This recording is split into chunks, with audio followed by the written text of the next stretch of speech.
If you want to double your rate of success, you need to triple your rate of failure. It's one of my favorite quotes by my business partner and mentor, Barrett Kennett, which sounds great apart from all the rejection and failure. But it does beg the question, right?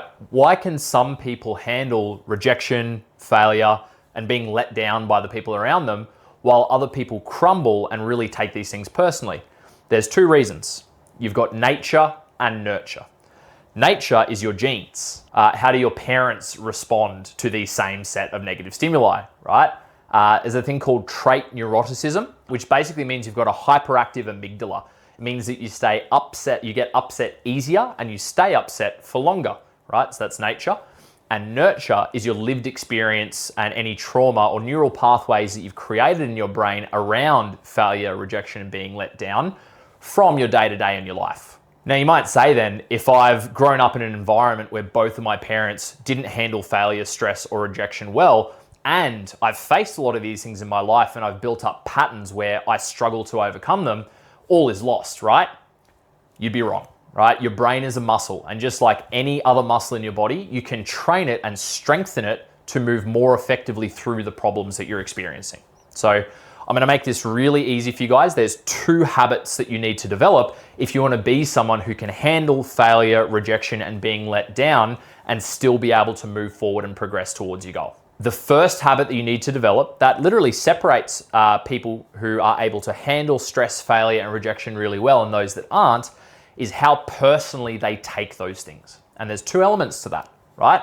There's ascribing intention to others. So what frame do you put on other people when they let you down? Some examples might be one of your staff members is consistently late. You only ever see that as disrespectful and them as disorganized, when in reality, they might have ADD, they might have time blindness, they might have a personal problem in their life, a family member that they need to attend to every morning that they haven't told you about. And in your mind, you're ascribing the intention that they're a disrespectful, disorganized person, where all you have to do is put yourself in their shoes. The issue is a lot of people put themselves in their shoes when they're dealing with being let down by a family member, a friend, or a team member.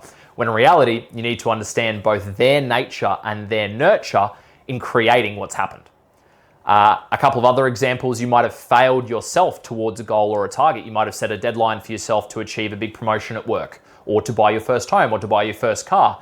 In missing those targets, by ascribing the wrong intention and looking at yourself with the wrong framework, you can destroy your self-worth and your self-confidence and reduce the chance of you ever hitting any future goals.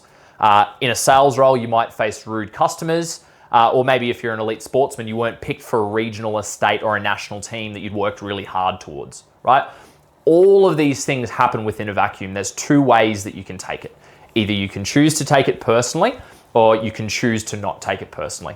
If someone has wronged you or let you down, or a team member hasn't followed through with a commitment, again, it's really important that we ascribe the right intention and always give them the benefit of the doubt.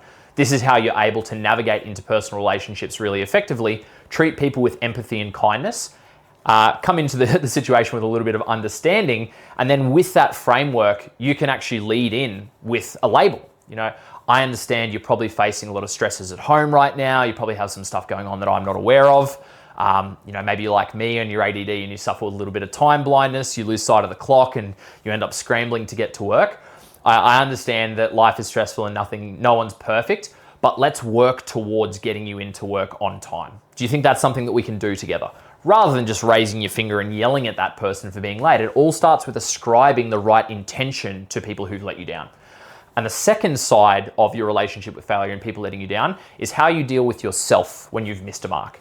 You've got to make the decision to remove your self-worth from your results, which is really, really hard because from a young age, we either get an A+ or an F- on our tests. We either get the number 1 ribbon pinned onto our chest, or we get a runner-up or a quiet car ride in the ride home with dad. When you're able to remove your self-worth from your results, it's simply feedback, which means you need to improve a skill, your organization, your work ethic, your planning. There's something in you that needs to improve, which carves a clear path forward to hitting that goal next time. The second most important habit you need to develop if you want to become someone who deals with failure, rejection, and being let down effectively is you need to get wins outside of work.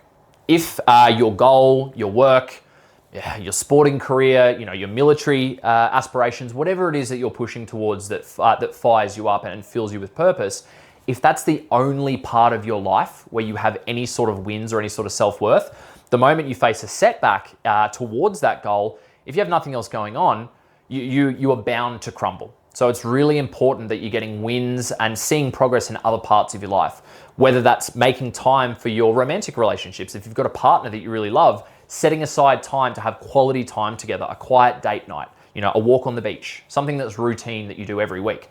It's getting in the gym, whether that's lifting heavy weights and seeing your progress towards being able to pick up heavier weights. I really recommend some form of combat sports, something that's competitive, something where there's a lot of miniature skills involved that, again, you can see regular progress towards, or whether that's just regularly experiencing new things, driving to new places on the weekends, watching new types of content and media, not scrolling the same stuff on social media, learning new skills, whether it's the violin, painting. If you want to be a truly well-rounded person, you need to see progress and wins in other part of your life to prevent your big goal being the only place that you're drawing self-worth.